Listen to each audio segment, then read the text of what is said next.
Assalamualaikum warahmatullahi wabarakatuh. Kali ini kita akan membahas radiasi gelombang elektromagnetik. Materi ini adalah materi fisika SMA kelas 12.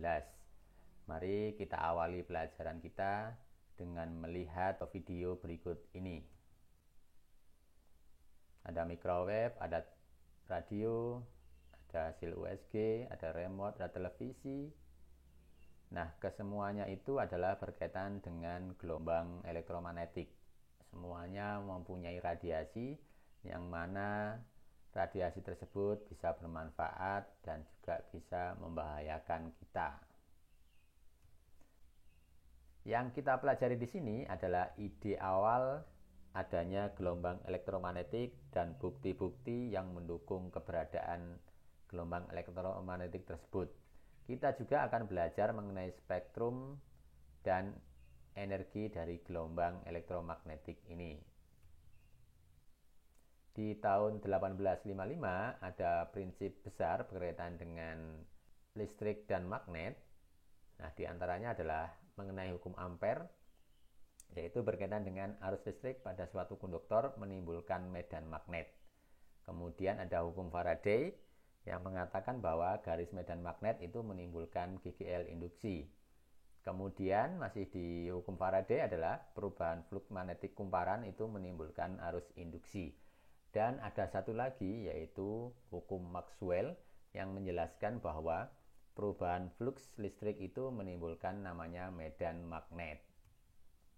Baik, kita pelajari satu persatu. Yang pertama adalah berkaitan dengan hukum Maxwell. Hukum Maxwell ini menceritakan bahwa perubahan flux listrik menimbulkan medan magnet atau kebalikan dari hukum Faraday.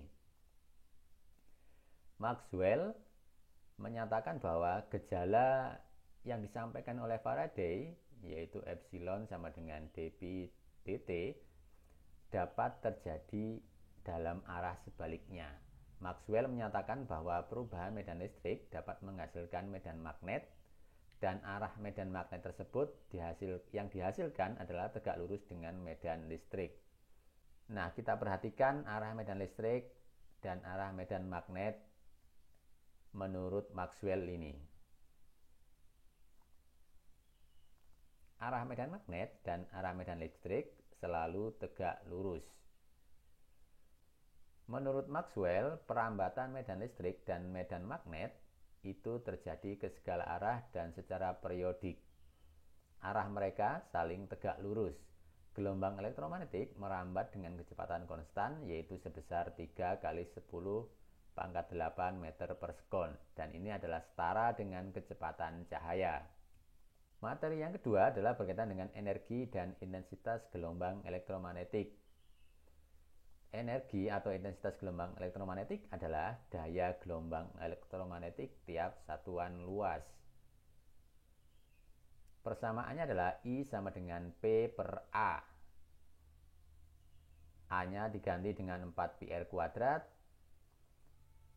Dan A adalah menyatakan luas, kemudian I-nya adalah menyatakan intensitas, baik intensitas cahaya maupun intensitas gelombang. Satuannya adalah watt per meter kuadrat. Untuk P adalah power atau daya rata-rata yang satuannya adalah watt. Kemudian R adalah jarak titik ke sumber gelombang. Persamaan lain dari intensitas gelombang elektromagnetik adalah E max kali B max per 2 mu 0. E max adalah medan listrik maksimum, kemudian B adalah medan magnet maksimum, satuannya Tesla. Mu 0 adalah permeabilitas ruang hampa, yaitu 4pi kali 10 pangkat min 7 Weber per ampere meter. Sifat-sifat dari gelombang elektromagnetik itu adalah memiliki kecepatan konstan yang besarnya adalah 3 kali 10 pangkat 8 meter per sekon. Kemudian tidak bermuatan listrik, termasuk gelombang transversal. Kemudian karena dia adalah gelombang, maka mempunyai sifat gelombang seperti polarisasi, refleksi atau pemantulan, kemudian refraksi atau pembiasan, kemudian interferensi, dan satu lagi adalah difraksi. Energi dari gelombang elektromagnetik ini bergantung pada besarnya frekuensi. Semakin besar frekuensi, maka energinya semakin besar. Arah perambatannya tidak dibelokkan, baik pada medan listrik maupun medan magnet.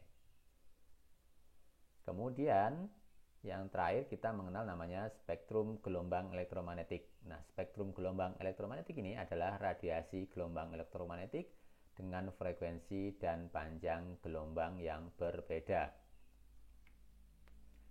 Spektrum gelombang elektromagnetik yang kita bahas di sini meliputi sinar gamma, sinar Roentgen, sinar ultraviolet, cahaya tampak, sinar inframerah, gelombang radar, gelombang televisi, dan gelombang radio, atau biasa disingkat dengan GRUTI, rada teler. G-nya adalah gamma, R-nya Roentgen, U-nya adalah ultraviolet, T-nya adalah tampak, I-nya adalah inframerah, radar, kemudian televisi, dan radio. Kita perhatikan dulu berkaitan dengan energi. Semakin ke kiri, energinya semakin bertambah. Kemudian panjang gelombangnya semakin ke kanan, dia semakin besar. Artinya, dari sinar gamma ke gelombang radio itu panjang gelombangnya semakin besar, tetapi energinya semakin kecil.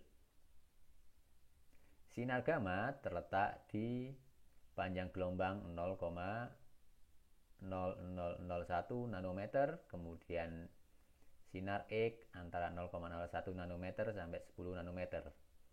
Kemudian sinar UV itu berada di 10 nanometer sampai sekitar 1000 nanometer. Kemudian ada namanya cahaya tampak. Cahaya tampak ini adalah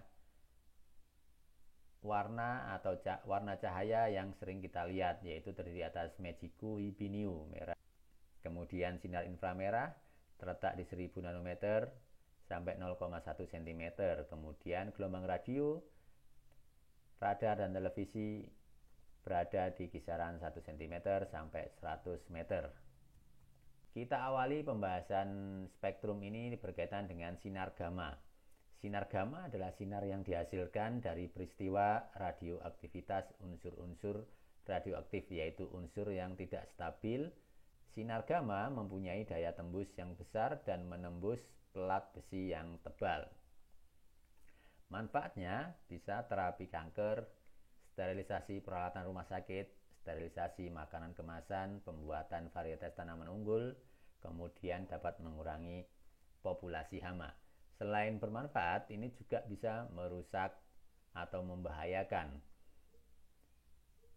Sinar gamma dapat merusak satelit serta atmosfer. Kemudian sinar gamma kalau tidak digunakan dengan baik pada proses terapi kanker itu juga bisa membunuh sel yang hidup.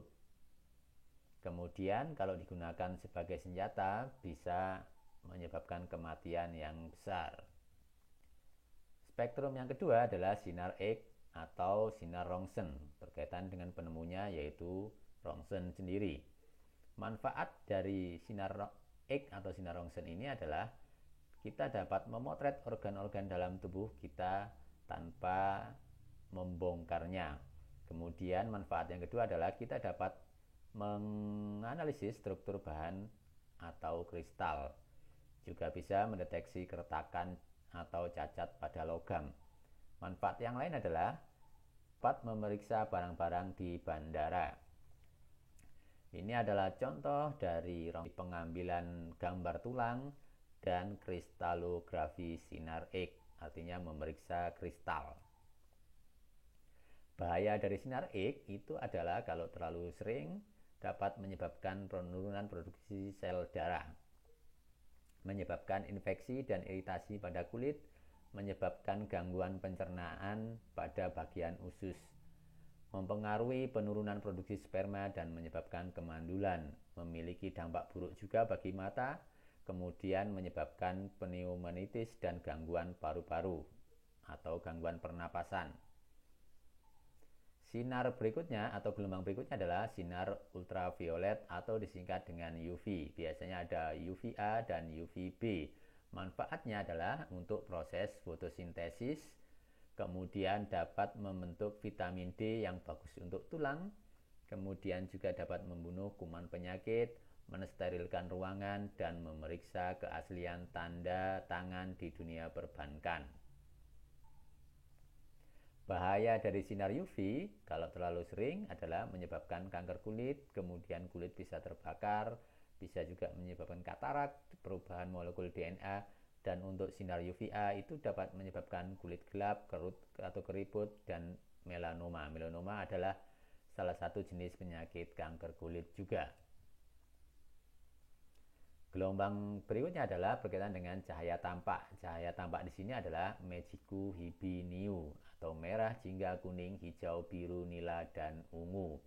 Manfaatnya adalah dalam proses penglihatan, cahaya tampak ini digunakan juga untuk serat optik pada teknologi laser, bidang telekomunikasi, dan kedokteran. Untuk warna ungu itu mempunyai frekuensi yang paling besar, tetapi mempunyai panjang gelombang yang kecil. Kita lihat dari tabel bahwa warna ungu itu mempunyai panjang gelombang yang paling pendek dibandingkan dengan warna yang lainnya. Kemudian untuk frekuensinya dia berbanding terbalik, sehingga warna ungu mempunyai energi yang paling besar, tetapi mempunyai panjang gelombang yang pendek. Berdasarkan konsep foton, energi yang paling besar adalah dimiliki warna ungu. Gelombang elektromagnetik berikutnya adalah berkaitan dengan sinar inframerah. Sinar inframerah di bidang komunikasi itu sangat membantu sekali untuk sebagai sensor, kemudian juga sebagai kamera tembus pandang, alat pencitraan, kemudian komunikasi tanpa kabel. Di bidang kesehatan itu juga bermanfaat untuk meningkatkan sirkulasi darah, meningkatkan cairan pada tubuh, mencegah asam urat. Kemudian di bidang pengiriman data, sinar inframerah bisa dikirim kapanpun dan biaya lebih murah. Kemudian juga bisa digunakan sebagai remote TV. Bahayanya atau kekurangannya adalah pada pengiriman data dengan inframerah, kedua lubang harus dihadapkan satu sama lain. Agak ribet berarti. Inframerah sangat berbahaya bagi mata. Kemudian pengiriman data dengan inframerah dapat dikatakan lebih lambat dibandingkan dengan rekannya yaitu Bluetooth.